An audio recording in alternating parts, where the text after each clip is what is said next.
Agora o senhor fica ali em cima e o senhor Sargento fala, quer ver a minha plateia, não sou eu. Eu vou me despedir dos senhores contando uma história. Uma história que eu venho repetindo e de quando em quando ela tem algo diferente, mas a história é a mesma.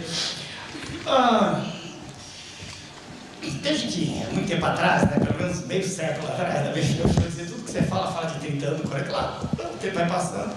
Então, um rapaz de 18 anos fala de 5 anos atrás. Então, você vai, ultrapassa meio século, aí não digo mais quando tem, que é demais, vai ultrapassando. Mas durante, pelo menos os últimos 50 anos, tem sido uma preocupação minha permanente, tentar entender como é que o homem pensa. E quando eu digo homem, genérico, né? O ser humano. Essa atitude extraordinária, quer dizer, esse dom que o Criador nos deu de pensar, que nos faz ter vontade de conhecer, né? Isso se exprime de diversas formas. O senhor tem um conhecimento científico, quer dizer, em que a gente procura a realidade, procura entendê-la. Primeiro a gente observa, depois interroga, depois experimenta. Isso é um procedimento científico, doutor Aurélio. Existe um pensamento filosófico, né? A diletância suprema do espírito, o pensamento religioso, o pensamento artístico, diversas formas. Mas há uma que é, sem dúvida, há uma forma que se distingue de todas as outras. É uma forma de pensar que exige método, que é o pensamento científico. É dele que eu vou falar. Eu não tenho condição de falar do pensamento religioso, não tenho cultura específica para isso. Um profundo respeito por todas as religiões, mas não sou um entendido nisso. Vou falar do pensamento científico, que é onde eu andei, pelo menos razoavelmente, nessas 5 décadas. Para podermos nos situar nos 30 minutos, são 10 até 10h30, depois uma outra mensagenzinha, é a minha surpresa. E aí a gente acaba. 10h40 em ponto, os diplomas são entregues, né? São entregues para os senhores lá fora. Como é que o homem pensa? Será que nós, seres humanos, o fio do microfone é uma beleza hoje, dá pra ver. Será que nós, seres humanos, pensamos sempre da mesma maneira? Será que a maneira de olhar para o universo, olhar para dentro de nós mesmos, foi sempre a mesma? Eu quero crer que não. A mais antiga das ciências é a astronomia. Porque desde que o homem começou a olhar para o mundo em torno dele, ele olhou para cima e viu estrelas, tá? Viu o sol, viu a lua. Então vamos dar um salto lá para trás. Vamos bem para trás. Vamos para o que nós chamamos a era da pré-ciência, né? Ou proto-ciência, se quiser assim. Lá atrás, bem atrás. Quando é que o homem pode ser chamado de homem? Nômades já eram homens. O Australopithecus afarensis, há 3.750.000 anos, não era ainda um ser humano. O homem tem essas características mais ou menos que ele tem hoje a partir do momento em que ele se fixa na Terra, né? A Revolução Agrícola. Então, 10.000 anos para trás, de 10.000 anos para cá, somos mais ou menos do mesmo jeito. 10.000, vamos ver o que é que muda o pensamento. Eu estou dizendo 10.000 anos que é o que se fixa. Porque no nômade é difícil, a cultura do homem é muito particular. E ela tendeu a se manter viva até hoje. Se vocês observarem os povos nômades, que ainda existem hoje, alguns raros, pensam mais ou menos do mesmo jeito, mudaram muito pouco. Mas vamos ver o homem que se fixou.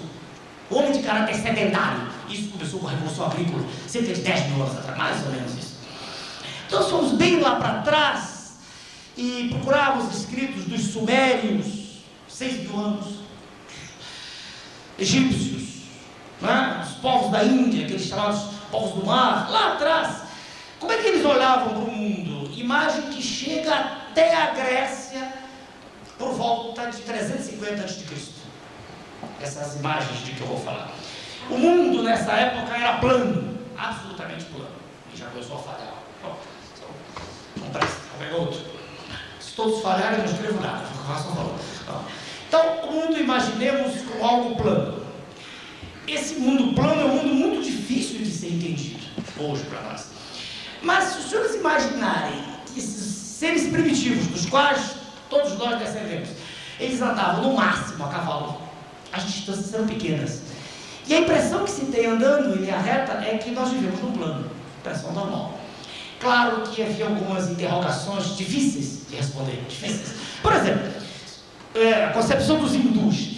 Se lá atrás, se nós vivemos num mundo plano, ele é plano, sólido, e o sólido vai caminhando para baixo. Vai, né? Será que não há um fim? Será que é infinito para baixo? Os hindus tinham uma resposta muito interessante. Eles diziam assim: a gente vai caminhando para baixo, até que chega no fim. Lá no fim desse mundo sólido, haveria 4 grandes pilares. Os 4 grandes pilares se apoiavam em... A gente ri porque é isso, eles se apoiavam em 4 grandes elefantes. E os 4 grandes elefantes apoiavam-se numa tartaruga. E a tartaruga nadava no oceano. Isso parece para nós um festival de besteiras. Mas isso é histórico. Os senhores encontram em textos antigos. Se nós formos, por exemplo, para a Grécia, os gregos eram um pouco mais vivos, né? De lá é que vem o pensamento clássico. Os gregos diziam: não, o mundo é uma plataforma circular. Plataforma circular, vejam os senhores. E em sendo uma plataforma circular, vejam como o antropocentrismo domina a mente humana desde a antiguidade. É uma plataforma circular e a Grécia está no centro, claro, tá? Lógico. Quando se olha para isso assim, mas será que não se notava, por exemplo, que quando se deu eclipse, a sombra da Terra vista na Lua, tá? A sombra da Terra, quando a Terra passa entre o Sol e a Lua, a sombra da Terra na Lua não é circular? Será que eles não viam? Viam e se espantavam com o que viam, mas não sabiam como explicar o mundo circular. Se é um mundo circular, onde nós estamos na superfície? E as águas, né? E as águas? Vamos voltar a fazer o retângulo, é mais fácil de ver, né? E as águas? Se é um mundo plano, se eu caminhar em linha reta, eu chego ao fim, claro. E olha o pavor de chegar ao fim e cair no infinito, no abismo. Bom, eu falei sobre as águas. As águas, quem olha, por exemplo, ali, olha para o mar Egeu, não tem ideia onde acaba aquilo, né? Parece que as águas seguem até o infinito. Então era outro problema. Porque se aqui, digamos, acabassem as águas nesse ponto, se eu fosse caminhando, haveria um momento que as águas cairiam, as próprias águas cairiam. E se as águas caíam, elas acabariam aqui. Claro, elas acabariam no nosso mundo. A não ser que houvesse um suprimento constante de águas. E elas viriam de onde? Também lá de cima, não sabe de onde. Se isso aqui é mais infinito, isso aqui é menos infinito. Então o nosso mundo seria apenas um lugar por onde as águas passam. Seria uma estação de águas, né? Essas concepções bizarras, extravagantes, levam-nos a rir hoje em dia. Mas se os senhores abrirem os Lusíadas, os senhores vão encontrar lá o pavor descrito, né, em verso belíssimo, né, Camões. O pavor que tinham os marinheiros quando se lançavam ao mar nas grandes navegações, justamente se chegar ao fim do mundo. Tudo isso é presciência. Porque, como a gente sabe hoje, qualquer homem de ciência, a primeira fase da ciência em qualquer ramo é a observação. Isso em cardiologia, isso em física, engenharia, qualquer coisa, observa. Então, por exemplo, veja como Aristóteles, o grande estagirita, que foi chamado de Enciclopédia Britânica da Grécia, veja como é que ele descrevia, por exemplo, a origem dos vagalumes. Ele de manhã olhava e via as folhas cheias de orvalho e dizia: os vagalumes nascem no orvalho da manhã. Poético, não tem nada a ver com a realidade. Como é que Van Helmont, por exemplo, dizia que nasciam camundongos? Havia até uma receita, não me lembro quantas camisas suadas, né? Camisas suadas, germe de trigo. Não havia análise do sistema fechado, era um sistema aberto. Claro que com aquele material orgânico ali, tudo, e restos até de comida, camundongos apareciam ali. Mas que se saiba hoje, todos os senhores sabem, todos os médicos, que não existe nascimento de uma forma viva, a não ser de outra forma viva pré-existente. A abiogênese já foi eliminada há muito tempo. Então essa presciência, toda ela segue, e segue muito tempo, muito tempo. Eu disse que por volta de 350 anos antes de Cristo, 350, na Grécia já se tinha ideia da esfericidade da Terra. Já era uma ideia. Aristóteles já tinha, o grande Eratóstenes verificou uma coisa que qualquer um pode ver hoje. Verificou que um mastro fincado na cidade de Assuã, né? dava, em determinada época do ano, né, o sol a pino, ele não dava sombra, mostra vertical. E que em Alexandria havia uma sombra. Medindo a distância entre Alexandria e a sua, em graus, em torno de 7 graus, ele pôde calcular, né, toda a circunferência da Terra. Isso por volta de 200 anos antes de Cristo. Há até relatos hoje de viagens feitas naquela época, saindo da Cirenaica lá, aquela região da Líbia ali perto, indo até a costa aqui do Pacífico, da América Latina. Então, vejam, senhores, não havia intercomunicação. Não havia isso que existe hoje no mundo global. Então, a ideia da Terra esférica, reparem, ela se impõe até certo ponto, mas a ideia de que a Terra é o centro do mundo, ela se mantém até o século XVI. Se os senhores olharem o modelo clássico, os senhores têm esse, né?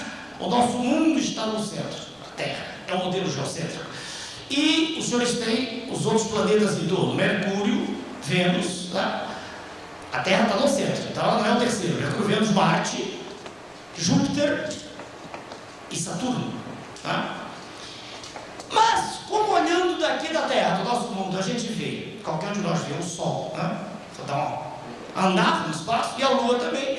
Sol e Lua também eram incorporados, né, a esses corpos siderais errantes, e daí o nome deles que chega até hoje, de planetas, né?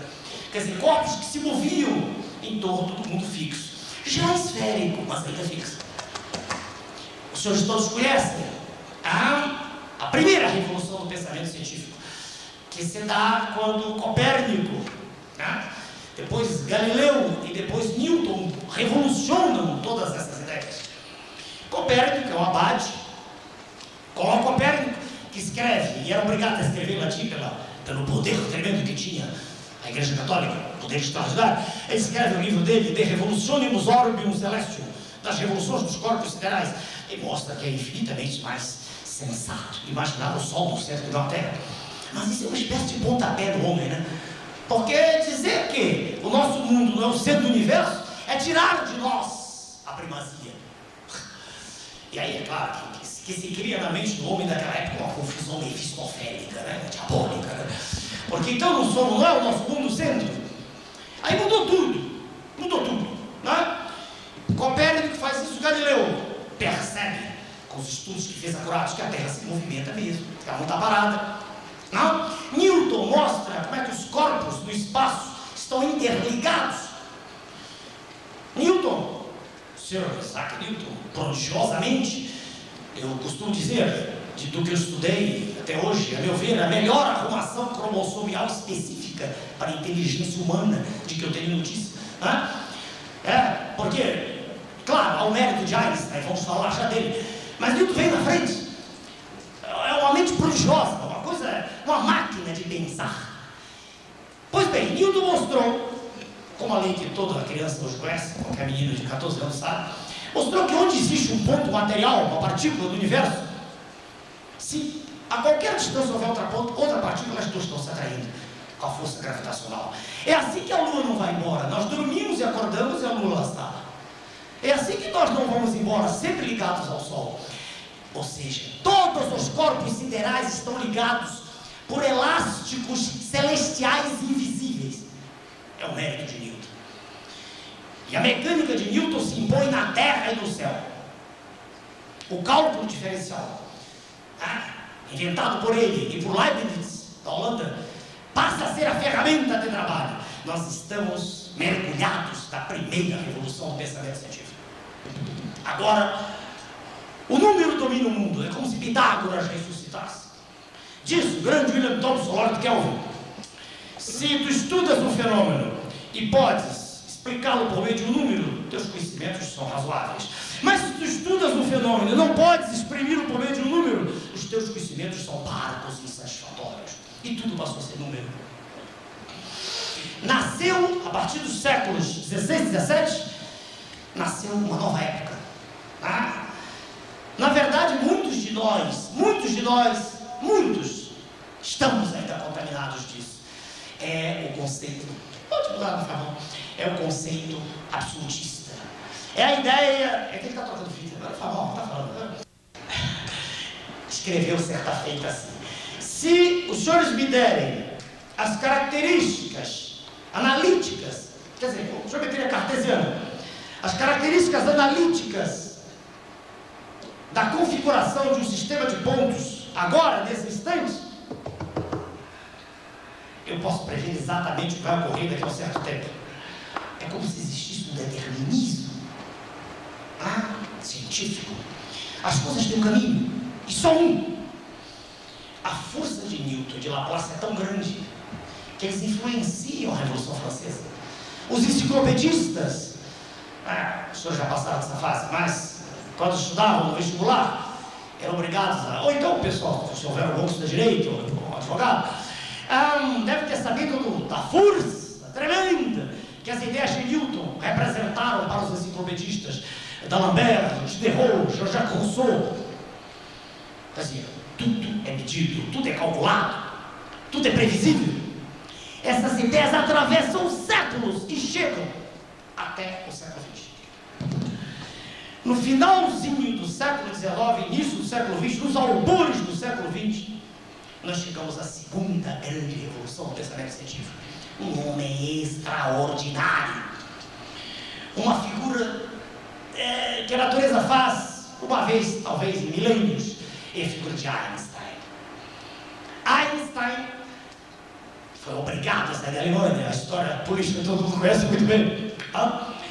Einstein chegou aos Estados Unidos e, com a mente prodigiosa de que era possuído, ele viu que a mecânica de Newton tinha lacunas.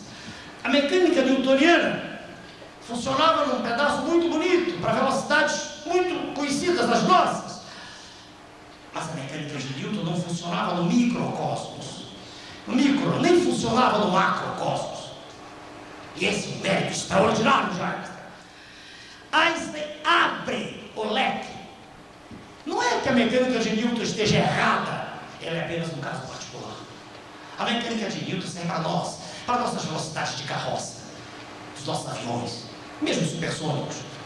Mas se nós começamos a andar com velocidades próximas da velocidade da luz, de 1/10, por exemplo, a velocidade da luz de 300 mil km por segundo, de 30 mil para cima, nós começamos a ter problemas.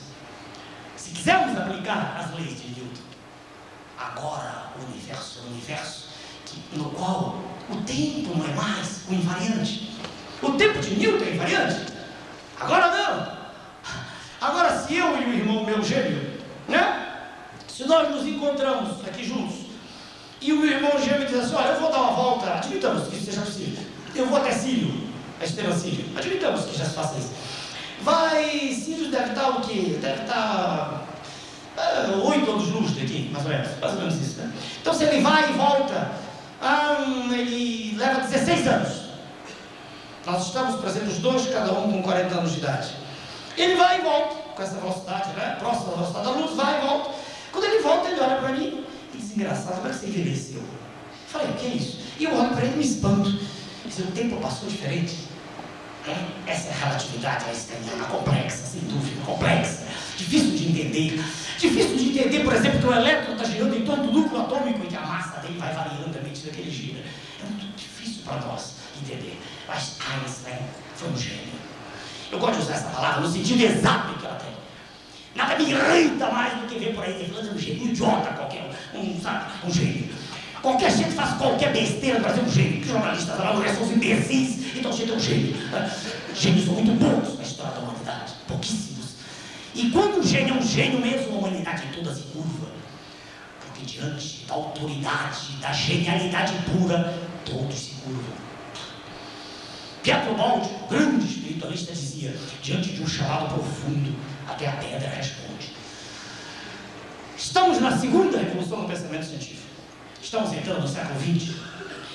Heisenberg diz: eu não posso ter certeza, como Newton pensava, se eu jogo um feixe de luz em cima de um elétron, o feixe de luz altera as características do elétron, de maneira que eu não posso ter certeza ao mesmo instante da massa e da velocidade. Se eu sei a massa, não sei a velocidade, e o contrário, vice-versa.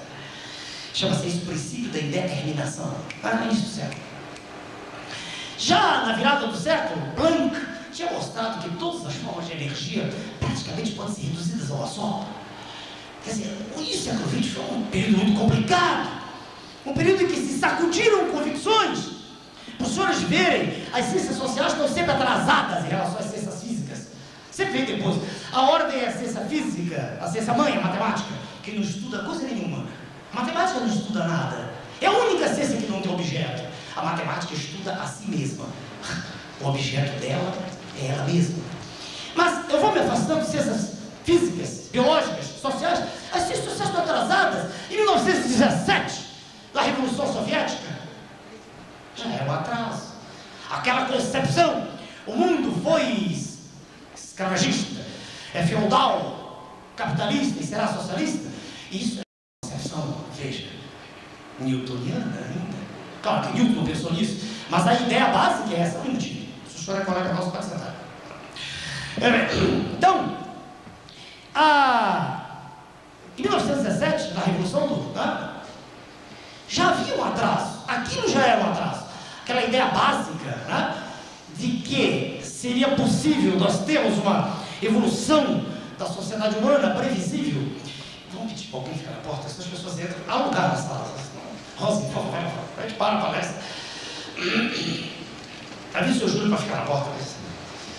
Sim, senão vamos ter ordem até o fim. O que eu estava falando? Perdi o fio. Em que momento eu estou da história? 1917. Estamos dentro do século XX. Pois bem, dentro do século XX, claro que ainda há resquícios das ideias vitorianas. Os senhores vão dizer, mas 1917 eu não tenho absolutismo de Luís XIV. Não sei se não é muito diferente, não sei. Não é hora de discutir isso aqui, que a concepção nossa é ciência pura. Mas eu quero dizer para os senhores que o modo de pensar do cientista influencia o modo de pensar de toda a humanidade, com atraso, mas influencia. E o que é que nos deu esse século que está acabando? 1917, a Revolução Soviética, 45, antes de 45, final da década de 30, 45, temos a Segunda Guerra Mundial, 50 milhões de pessoas mortas. Seres humanos iguais a nós, esmigalhados, destroçados.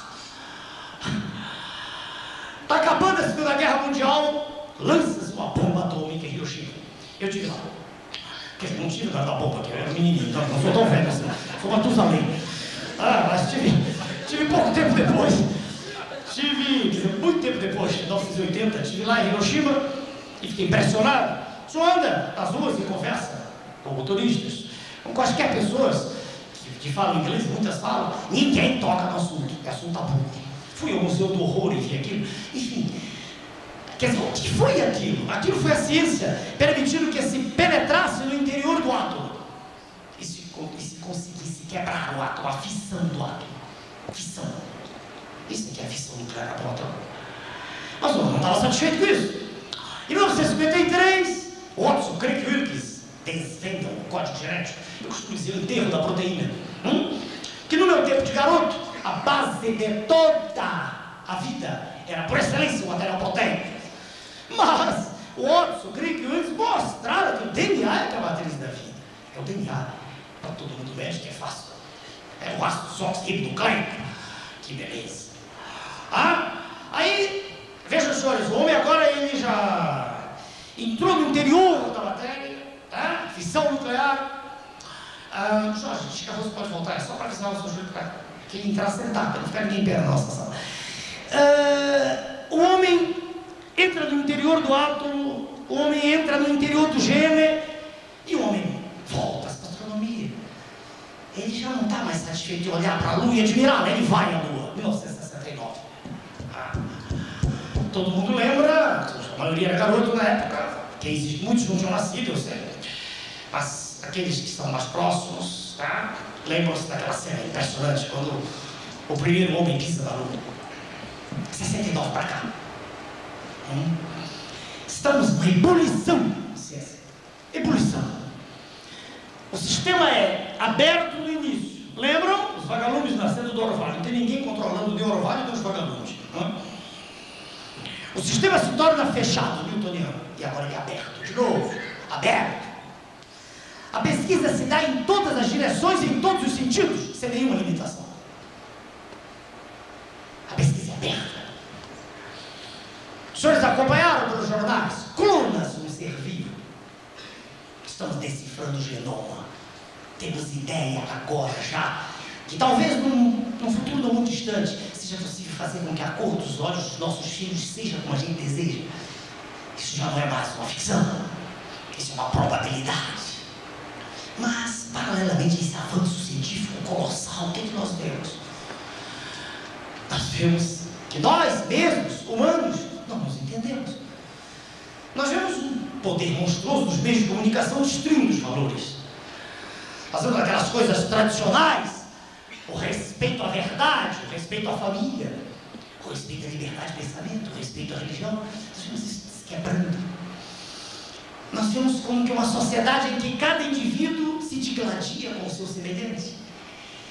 Nós vemos uma profunda falta de esperança, que dá um mal-estar em qualquer um de nós. Nós vemos os mais abastados se protegendo em mansões. E nós nos perguntamos no final do século, será que não há esperança? Será que à medida que o homem caminhou tanto, na verdade, progrediu tanto, saiu de um mundo em que ele pensava que todas as dimensões terminavam em Saturno, vocês lembram quando eu coloquei no mundo antigo?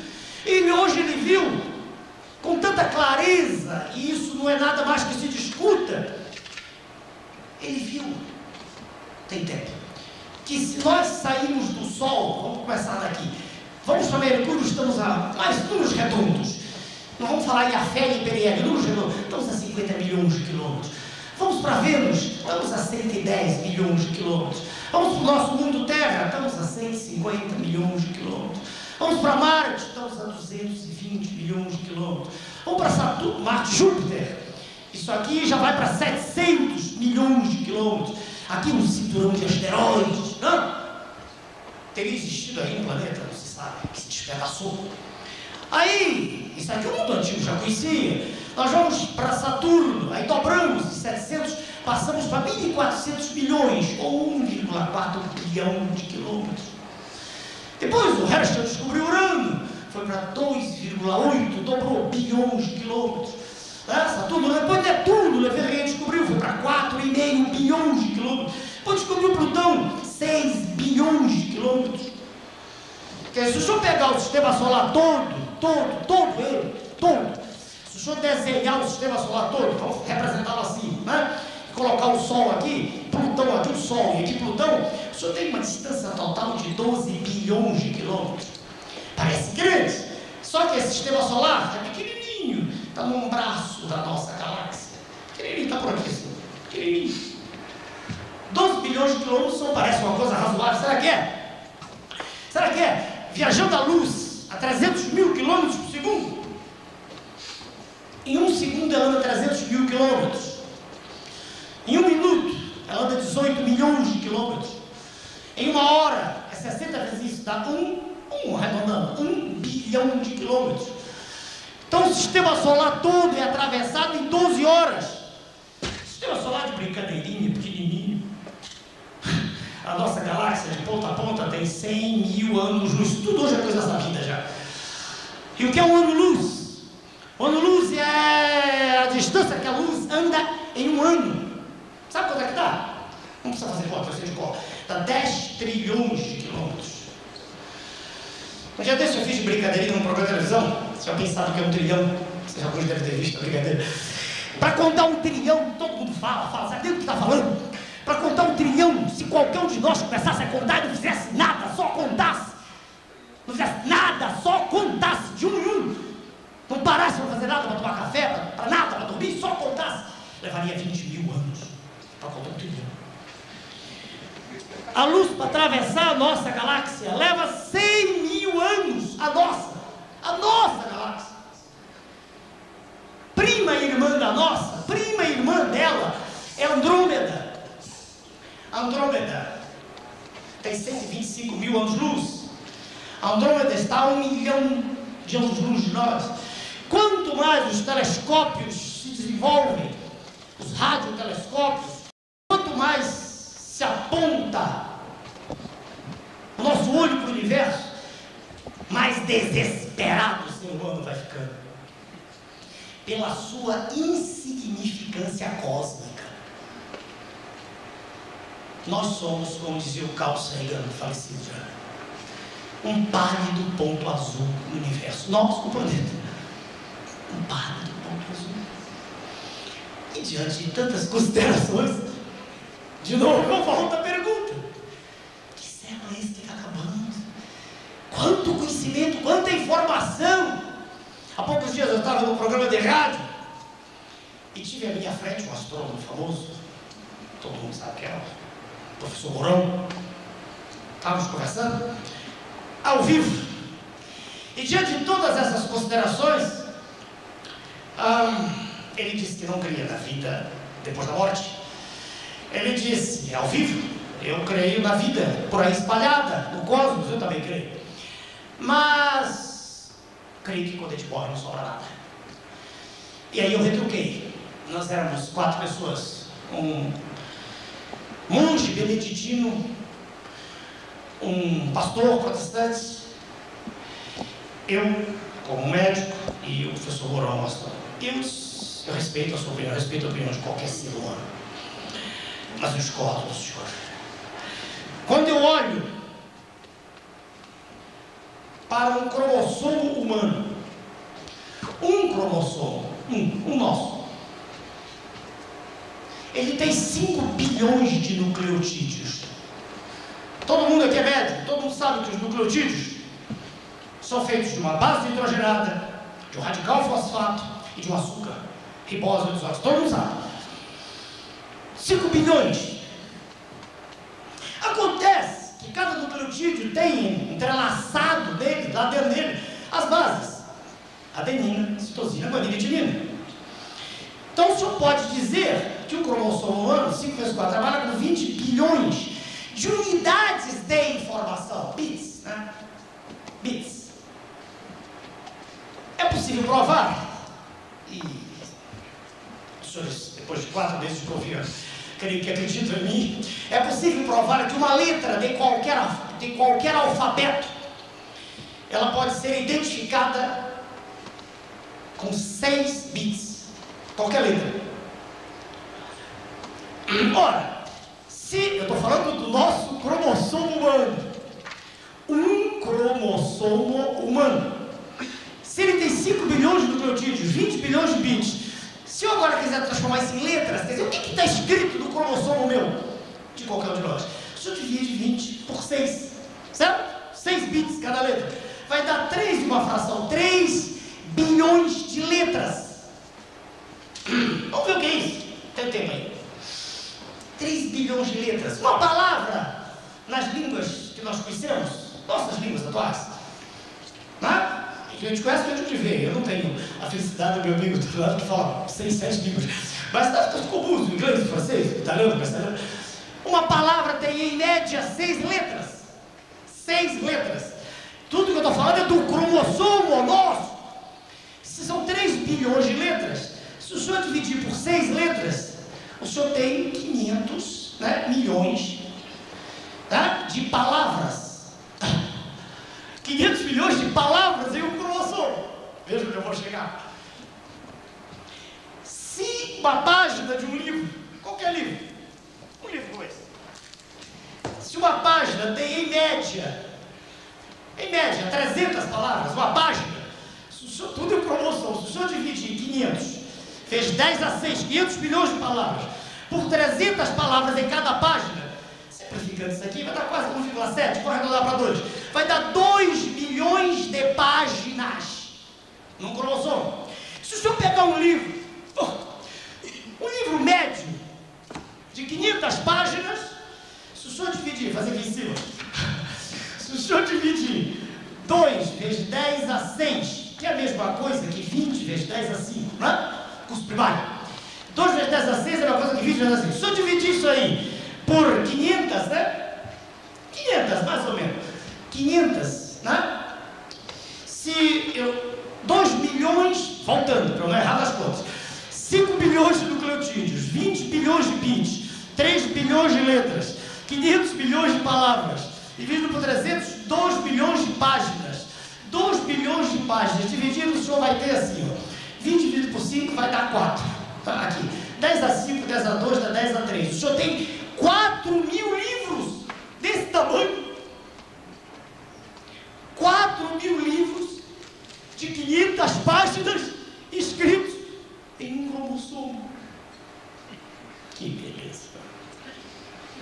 Eu me recuso a aceitar que isso é o acaso.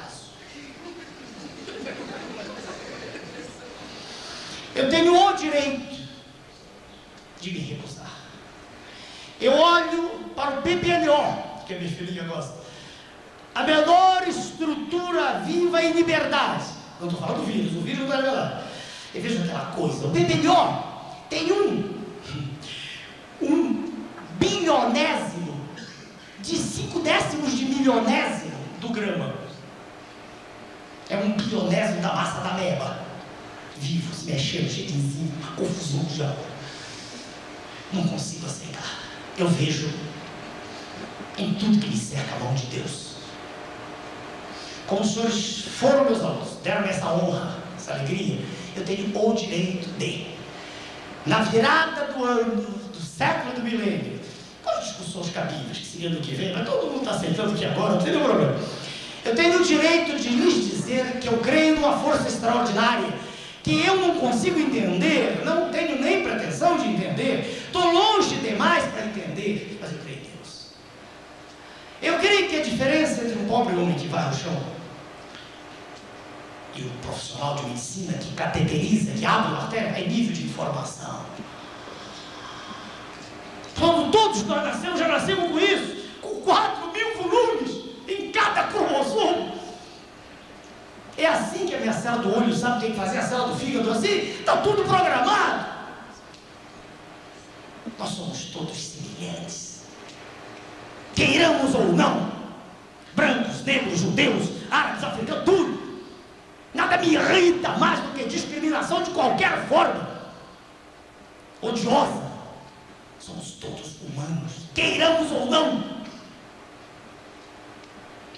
todos feitos, pelo menos na minha concepção, segundo o projeto do Criador do Universo. E é, a meu ver, a educação, o processo de dando agora informações para o cérebro. Não tem nada a ver com isso que eu disse. Isso aqui é informação de berço. É isso que faz com que nós nos diferenciemos. Nós não podemos humilhar o nosso semelhante, porque nós nos diferenciamos. Todos somos úteis. Todos. Todos temos e devemos ter nosso lugar ao sol. Nos 6 minutos que restam, eu vou ler para os senhores uma mensagem que não é minha. Uma mensagem de Vinícius de Moraes. Eu vou ler para os senhores uma poesia dele, que me causou espécie quando eu era novo. Pela profundidade. Sem um conteúdo aqui de qualquer natureza, a não ser de reverência a ele, de respeito, que já não está entre nós, está em outra dimensão. Mas o que ele escreveu é tão bonito, que eu me permito, eu sei quase de cor, eu posso esquecer. Então, perigo, né? Com essa caverna que eu esqueci. Eu vou ler para os senhores uma coisa belíssima, chamada O Operário em Construção. Deixa eu enxugar a cabeça que vai derreter, você sabe? Daqui a pouco até os óculos caem.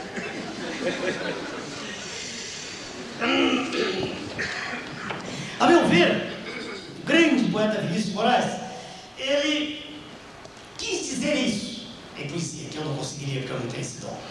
Quis dizer como nós devemos nos amar, como nós devemos nos respeitar, como nós devemos olhar cada um de nós para o outro como semelhantes.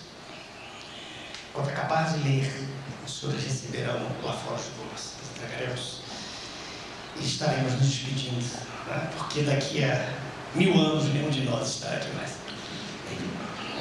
Era ele que erguia casas onde antes só havia chão. Como um pássaro sem asas, ele subia com as casas que lhe brotavam da mão. Mas tudo desconhecia de sua grande missão. Não sabia, por exemplo, que a casa de um homem é um templo sem religião. Como como tampouco sabia que a casa que ele fazia, sendo a sua liberdade, era a sua escravidão. De fato, como podia um operário em construção compreender por que um tijolo valia mais que um pão? Tijolos ele empilhava com pá, cimento e esquadria. Quanto ao pão ele o comia, mas fosse comer tijolo. E assim o operário ia, com suor e com cimento, erguendo uma casa aqui, adiante um apartamento, além uma igreja, à frente um quartel e uma prisão. Prisão de que sofreria não fosse eventualmente um operário em construção. Mas ele desconhecia esse fato extraordinário, que o operário faz a coisa e a coisa faz o operário. De forma que, certo dia, à mesa, ao cortar o pão, o operário foi tomado em uma súbita emoção, ao constatar assombrado que tudo naquela mesa, garrafa, prato, facão, era ele que os fazia. Ele, um humilde operário, um operário em construção. Olhou em torno, gamela, banco, enxerga, caldeirão, vidro, parede, janela, casa, cidade, nação, tudo que existia, era ele que fazia. Ele, um humilde operário, um operário que sabia exercer a profissão. Ah, homens de pensamento, não sabereis nunca o quanto aquele humilde operário soube naquele momento. Naquela casa vazia, que ele mesmo levantara, um mundo novo nascia de que sequer suspeitava.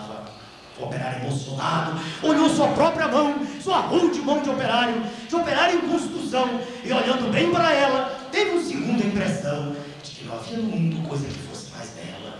Foi dentro da compreensão daquele instante solitário que tal sua construção cresceu também no operário. Cresceu em alto e profundo, em largo e no coração, e como tudo que cresce, ele não cresceu em vão, pois além do que sabia exercer a profissão, o operário adquiriu uma nova dimensão, a dimensão da poesia. E um fato novo se viu que a todos admirava. O que o operário dizia, um outro operário escutava. E foi assim que o operário do edifício em construção, que sempre dizia sim, começou a dizer não. E aprendeu a notar coisas a que não dava atenção.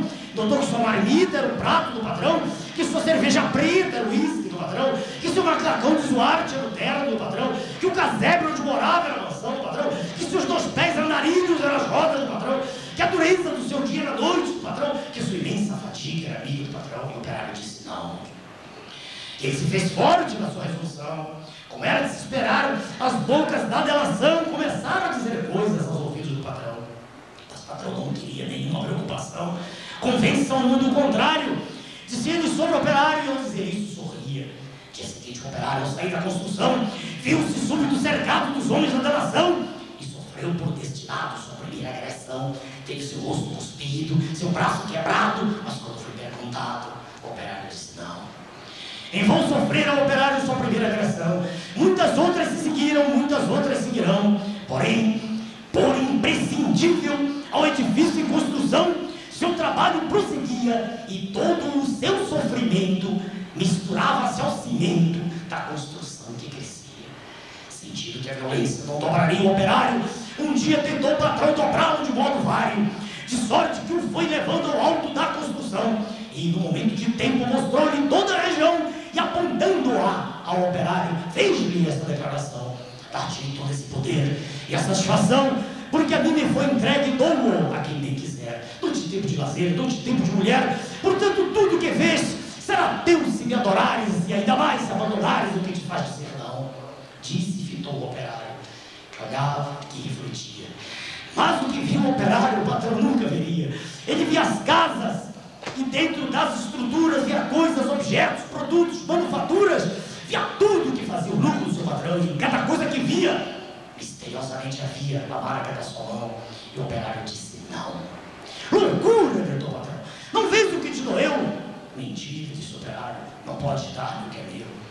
E um grande silêncio fez-se dentro do seu coração. O silêncio de martírios, o silêncio de prisão, o silêncio povoado de pedidos de perdão, um silêncio apavorado, como um medo e solidão, o silêncio de torturas e gritos de maldição, o silêncio de fraturas a se arrastarem no chão. O operário viu a voz de todos os seus irmãos que morreram, por outros que viverão. Uma esperança sincera cresceu no seu coração, e dentro da tarde mansa agigantou-se a razão de um homem pobre e esquecido, razão porém que fizera e operário construído, o operário em construção. Senhores, muito obrigado. Muito obrigado. Feliz ano novo. Feliz ano novo. Feliz milênio novo. Um abraço de amor, de esperança para todos nós. Muito obrigado, muito obrigado. A gente fala do Einstein, a teoria, isso ele descobriu em 1910 nos estudos por aí. Não, o efeito, ele ganhou o prêmio Nobel com efeito fotoelétrico, não foi com a relatividade. Veja, a monstruosidade, não, monstruosidade dos tipos de cérebro de Einstein, as inversões, que eu tenho visto de ninguém, é abrir a mecânica de Newton. Aquilo aqui pra mim é Impressionante. aquela abertura pra cima.